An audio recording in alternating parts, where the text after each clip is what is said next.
Hello friends, आप सभी का इस यूट्यूब चैनल में स्वागत है। आज हम लोग पढ़ेंगे बॉयल्स लॉ। पिछले क्लास में हम लोगों ने पढ़ा गैसों का विशिष्ट गुण। ठीक है, आज का हम लोग का टॉपिक है बॉयल्स लॉ। ठीक है दोस्तों, तो चलिए बॉयल्स लॉ के बारे में जानते हैं। उसके पहले मैं एक बात और बता दूं दोस्तों, बॉयल्स लॉ केवल एक लाइन में ख़त्म हो जाएगा दोस्तों। बॉयल्स लॉ एक चीज़ बताऊंगा और उसमें सारा बॉयल्स लॉ ख़त्म। ठीक है दोस्तों, आपको उस चीज़ को जान के बहुत ही आश्चर्य होगा। आप बस बने रहिए वीडियो के साथ और देखिए कैसे होता है। बॉयल्स लॉ के बारे में थोड़ा सा जानकारी ले लीजिए आप लोग। बॉयल्स लॉ जो है यह गैस का नियम है। ठीक है दोस्तों, इस नियम को किसने दिया था? रॉबर्ट बॉयल ने। किसने दिया था? रॉबर्ट बॉयल ने। ठीक है, रॉबर्ट बॉयल ने दिया था, इसी के लिए इसका नाम बॉयल्स लॉ पड़ गया। ठीक है दोस्तों, इसमें कुछ वेरिएबल होता है। क्या होता है? इसमें 4 वेरिएबल होता है। ठीक है, क्या क्या होता है दोस्तों वेरिएबल, मैं बता देता हूँ। एक होता है P, एक होता है T, एक होता है V, एक होता है N।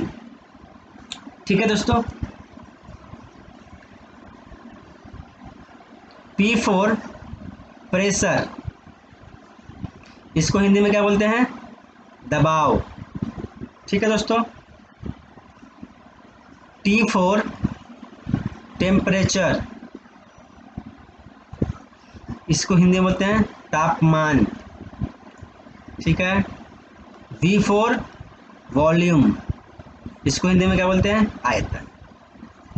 ठीक है दोस्तों, N4 number of mole, N4 number of mole, यानी कि मोलों की संख्या। ठीक है दोस्तों, आप देखिए दोस्तों, इन 4 चीज़ पे ही बॉयल्स लॉ खत्म हो जाएगा। यानी कि गैस का जितना, बॉयल्स लॉ ही क्यों, गैस का जितना भी लॉ है, जैसे कि बॉयल्स लॉ, चार्ल्स लॉ, ठीक है, एवोगैड्रो लॉ, ठीक है, इन सभी लॉ को इन 4 चीज़ में हम लोग ख़त्म कर देंगे। ठीक है, और मैं गारंटी देता हूँ दोस्तों, ऐसा ट्रिक बताऊंगा कि आपको एक बार में बॉयल्स लॉ याद ना हो जाए तो फिर आप जो बोलिए सो। ठीक है दोस्तों, तो चलिए एक बात और बता दूं, ये जो नंबर ऑफ मोल है ये हमेशा क्या होगा? कांस्टेंट रहेगा। क्या रहेगा? हमेशा कांस्टेंट रहेगा। ठीक है, चलिए बॉयल्स लॉ पढ़ते हैं। अब हेडिंग देते हैं बॉयल्स लॉ। ठीक है, बॉयल्स लॉ देखिए क्या होता है, एक ट्रिक है। एक क्या है? ट्रिक। इसको याद कर लीजिए आप, बॉयल्स लॉ खत्म हो गया आपका। वीआईपी बॉयस दोस्तों, बॉयस लॉ खत्म। इस बात को आप याद कर लिए, यानी कि इस सेंटेंस को याद कर लिए आप, वीआईपी बॉयस, यानी कि आपका बॉयस लॉ चुटकियों में खत्म हो गया। ठीक है दोस्तों, अब देखिए वीआईपी बॉय का क्या कहानी है। वी का मतलब होता है वॉल्यूम। ठीक है, आई का मतलब होता है इनवर्सली प्रोपोर्शनल। ठीक है दोस्तों, आई का मतलब क्या होता है? Inversely proportional. इसको हिंदी में क्या बोलते हैं? विलोमानुपाती। और पी का मतलब क्या होता है दोस्तों? पी का मतलब क्या होता है? प्रेशर। क्या होता है? प्रेशर। ठीक है दोस्तों, बस बॉयल्स लॉ खत्म। देखिए कैसे खत्म हुआ। वॉल्यूम मतलब आयतन, इसको मैं चेंज कर लेता हूँ। आयतन, इसका मतलब क्या होता है? विलोमानुपाती। ठीक है दोस्तों, और प्रेशर मतलब क्या होता है? दबाव।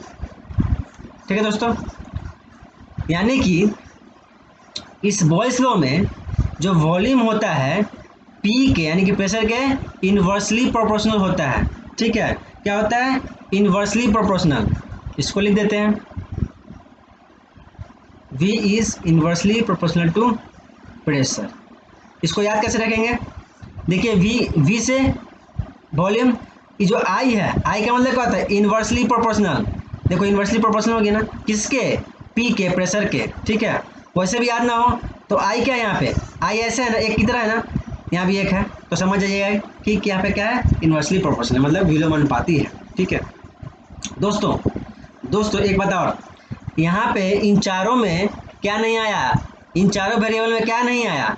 V आया, P आया और V आया और P आया। दो चीज़ नहीं आया, T नहीं आया और N नहीं आया।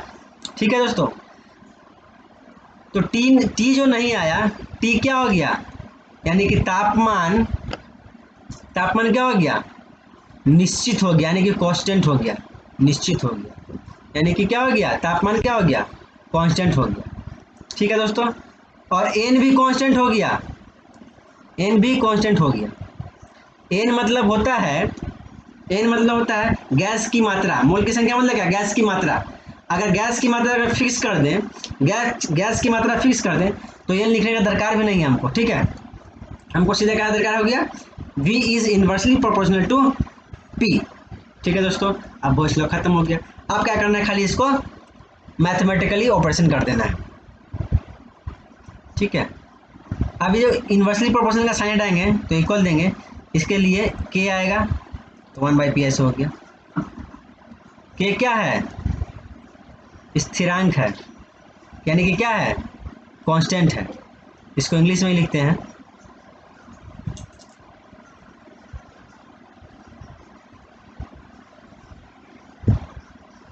K क्या है? K कांस्टेंट हो गया, K क्या हो गया? स्थिरांक हो गया। ठीक है दोस्तों, अब ये दोस्तों ये कोना कोनी गुना होगा, कोना कोनी गुना करने आता है ना, तो कर दिए P into V is equal to K। K क्या हो गया? यहाँ पे कांस्टेंट हो गया, स्थिरांक हो गया। क्या हो गया? स्थिर। कांस्टेंट को हिंदी में क्या बोलते हैं? स्थिरांक। ठीक है दोस्तों, यानी कि ये जो मेरा आया, यही हमारा बॉयल्स लॉ है। ठीक है, बस बॉयल्स लॉ सीख गए हम। बॉयल्स लॉ में क्या पढ़े हम लोग? VIP बॉय, V मतलब वॉल्यूम, I मतलब इन्वर्सली, P मतलब प्रेशर। मतलब वॉल्यूम क्या है? प्रेशर के विलोमानुपाती है। इसका मतलब क्या हुआ दोस्तों? इसका मतलब क्या हो गया? अगर वॉल्यूम बढ़ेगा, तो प्रेशर घट जाएगा। ठीक है दोस्तों, अगर प्रेशर को बढ़ाएं तो वॉल्यूम क्या हो जाएगा? कम हो जाएगा। मतलब दोनों में उल्टा रिलेशन होता है, अगर वॉल्यूम बढ़ा तो प्रेशर कम गया, अगर प्रेशर बढ़ा तो वॉल्यूम कम गया। ठीक है दोस्तों, और ये जो इक्वेशन आया हमारा, ये बॉयल्स लॉ। ठीक है दोस्तों, अब इसको थोड़ा सा आगे बढ़ते हैं, हम लिखते हैं। अब देखिए बॉयल्स लॉ किस पे काम करता है? अगर कोई आपसे कोई शॉर्ट क्वेश्चन पूछे तो बॉयल्स लॉ स्थिर तापमान पे काम करता है। किस पे? टेम्परेचर क्या होता है? कांस्टेंट होता है हमेशा स्थिर तापमान पर, यानी कि स्थिर तापमान पर किसी गैस की निश्चित मात्रा।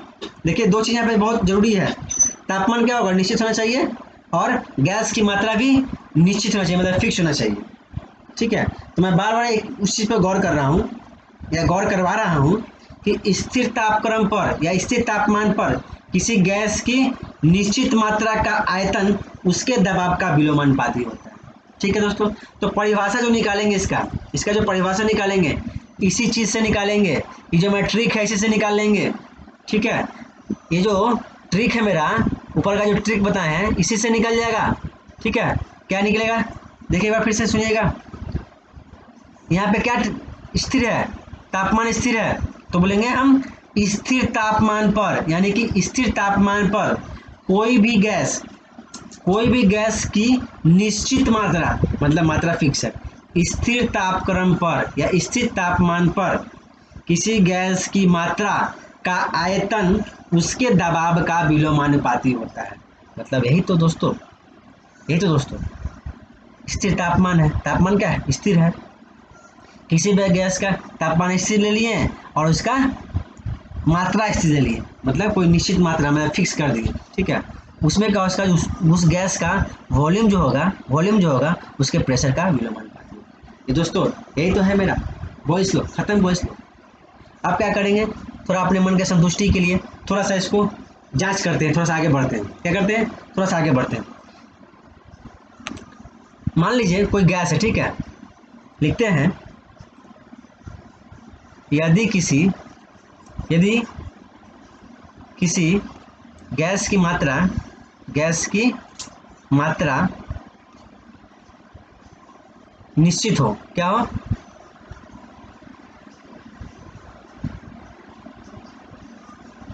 किसी गैस की मात्रा क्या हो, निश्चित हो और तापमान भी स्थिर हो, क्या हो, स्थिर हो। ठीक है दोस्तों। अरे बार बार गलती क्यों हो जा रहा है, एक सेकेंड बाबू, इसको मैं मिटा देता हूँ, मिट जाओ। हाँ इसको हाँ, तापमान में क्या हो, स्थिर हो। ठीक है, कि यदि किसी गैस की मात्रा निश्चित हो और तापमान भी स्थिर हो तो तो उस गैस का जो दबाव होगा, क्या होगा, दबाव पहले P था, अब क्या हो गया उसका दबाव, अब क्या दबाव हो गया, P2 हो गया। ठीक है दोस्तों, ये हम बस ये कर रहे हैं, आपको रिलेट करने की कोशिश कर रहे हैं। ठीक है, अच्छा एक काम कीजिए दोस्तों, इसको और आसान कर देते हैं, इसको हम और आसान कर देते हैं। मान लीजिए पहले मेरा प्रेशर P था, ठीक है, तभी तो ये वाला हम सूत्र लिखे हैं ना। चलिए इसको और आसान कर देते हैं। मान लीजिए पहले मेरा P था, अब चेंज हो गया, क्या हो गया, P1 हो गया। ठीक है, मेरा पहले वॉल्यूम कितना था, मतलब आयतन V था, अब हो गया V1। ठीक है, हो गया दोस्तों। तो अब बॉयल्स लॉ के हिसाब से क्या लिखेंगे हम, बॉयल्स लॉ हमको क्या कहता है कि पी भी इज इक्वल टू के। ठीक है, तो क्या लिखेंगे हम लोग, पहले पी भी लिख दिए थे, अब कितना हो गया, पहले वाला ये था, अब ये हुआ, तो अब का हिसाब से क्या लिखेंगे, P1 into V1 equal to के क्या है, स्थिरांक है। ठीक है दोस्तों, ये बात समझ में आया दोस्तों, सभी बच्चों को समझ में आया। चलिए अब मेरा गैस का दबाव P था, P से क्या हो गया, P1 हुआ, गैस का वॉल्यूम V था, V से V1 हो गया। ठीक है, तो उस हिसाब से नया हिसाब से बॉयस लॉ के हिसाब से हम इसको इक्वेशन ए लिख दिए। ठीक है, अच्छा अब मान लीजिए, अब माने कि अब हमारा गैस अब जो है गैस का दबाव, क्या, गैस का दबाव P1 से चेंज होकर क्या हो गया, P2 हो गया, और वॉल्यूम क्या हो गया, V1 से चेंज होकर V2 हो गया। तो आप गैस इक्वेशन कैसे लिखेंगे, तो आप इसको बॉयस लॉ में कैसे लिखेंगे, बस इसी की तरह बॉयस लॉ क्या होता है, P into V is equal to K. तो इस प्रकार से P2 इंटू में V2 इज इक्वल टू के, ठीक है दोस्तों। यहाँ पे के क्या हो गया, के क्या है, स्थिरांक यानी कि कांस्टेंट। ठीक है बाबू, आप देखिए। अच्छा इसको हम इक्वेशन 1 मान लें, ये जो है हमारा इक्वेशन 2 आ गया, आई जो लास्ट निकाले इक्वेशन मेरा क्या आ गया, 3 आ गया। ठीक है दोस्तों, 3 आ गया। अब देखिएगा, आप लोग मैथ में पढ़े होंगे कि अगर जब दो चीज़ अगर इक्वल रहे, जैसे कि के बराबर यहाँ भी है और के बराबर ये भी है, यानी कि ये और ये इक्वल हो। ठीक है दोस्तों, समझ में आया। आप लोग मैथ में पढ़े होंगे जब दो चीज़ का जो इक्वल में जो दिया रहता है वो बराबर सेम निकले तो वो भी क्या होता है, इक्वल ही होता है। जैसे कि देखिए, इसका इक्वल के है, इसका इक्वल भी के है, तो क्या हम के जगह पे ये वाला नहीं लिख सकते हैं, लिख सकते हैं। तो दोस्तों अब क्या हो गया, अब हो गया P1 V1 is equal to P2 V2 बराबर के, के कॉन्स्टेंट डेटा, ठीक है। तो इसको हम ऐसे लिख सकते हैं P1 V1 बराबर P2 लिख सकते हैं कि नहीं, लिख सकते हैं कि नहीं दोस्तों, बताइए, लिख सकते हैं। ये बॉयस लॉ, इसको हम क्या कर दिए, इसको हम प्रूव भी कर दिए। क्या हो गया कि इस जो भी बनाएंगे इस इक्वेशन पे, यानी कि वीआईपी बॉयस को कर लिए तो हमारा बॉयस लॉ ही खत्म हो गया, बॉयस लॉ का कहानी ही पूरा खत्म हो गया, ठीक है। वीआईपी याद हो गया तो क्या हो गया, इसको इक्वेशन लिखने भी जानेंगे हम। वीआईपी वो याद रहेगा तो V is inversely proportional to P। यहाँ पे क्या नहीं आया, T नहीं आया, तो क्या होगा, T क्या होगा, टेम्परेचर कांस्टेंट हो गया। बस अब इसको क्या करना है, जिसको मैथमेटिकली थोड़ा सा नॉलेज है वो क्या करेगा, इसको बस खाली लिख देगा, इक्वेशन सॉल्व कर देगा, P भी इक्वल टू क्या आ गया, बस हो गया। अब इसी के आधार पे तो गैस का वॉल्यूम चेंज हुआ, प्रेशर चेंज हुआ। अब इसी के आधार पे इसको लिख दिए, क्या ये सब जो क्या लिखे उसी के आधार पे लिखा है। तो यहाँ पे देखिए क्या हो गया, गैस का और प्रेशर का, गैस का और प्रेशर का और वॉल्यूम का, जो गैस है किसी भी गैस का प्रेशर और वॉल्यूम दोनों क्या होता है, गुना होता है, दोनों क्या होता है, गुना होता है। और गुना होके क्या आता है, कांस्टेंट आता है, क्या आता है, कांस्टेंट। यहाँ तो क्या है, कांस्टेंट है ना, देखो वॉल्यूम और प्रेशर गुना करके क्या है कांस्टेंट आया। तो हम ये वाला बात बोल सकते हैं, ये बात हम बोल सकते हैं कि किसी गैस का आयतन और उसका दबाव दोनों का गुणनफल क्या होता है, एक हमेशा क्या आता है, एक कांस्टेंट आता है, मतलब क्या होता है, इससे आता है, ठीक है दोस्तों। तो आज के लिए इतना ही, नेक्स्ट वीडियो में हम इसका नोट्स लिखवा देंगे, ठीक है दोस्तों। बस आप लोग दोस्तों बस मज़े से पढ़ते रहिए, और हर एक टॉपिक में, हर एक चैप्टर में आपको ऐसा ट्रिक मिलेगा, ठीक है, जिसको आपको जो आपको याद करने का जर्नी जो है उसको बहुत ही सरल बना देगा, ठीक है दोस्तों। तो मैं आपके अच्छे रिजल्ट की कामना करता हूँ, ठीक है दोस्तों। चलिए दोस्तों आज यहीं रखते हैं।